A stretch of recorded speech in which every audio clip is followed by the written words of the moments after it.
দানব একজনই শয়তান।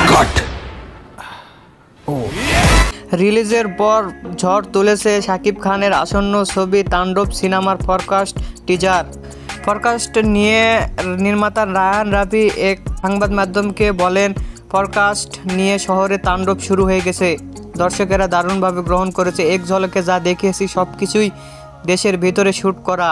আমি দেখাতে চেয়েছি আমাদের দেশে আন্তর্জাতিক মানে কাজ সম্ভব। এখনও তো পুরোটা দেখানো হয়নি, দর্শকেরা ধারণাও করতে পারবে না তাদের জন্য কী চমক অপেক্ষা করছে। রাজশাহীতে শুটিং চলাকালীন কিছু দৃশ্য সোশ্যাল মিডিয়ায় লিক হয়ে গিয়েছিল। তখন অনেকেই ভাবছিল আমরা হয়তো সচেতন না বা এটা প্রেমের সিনেমা, কিন্তু আসল চমক এখনও বাকি রয়েছে।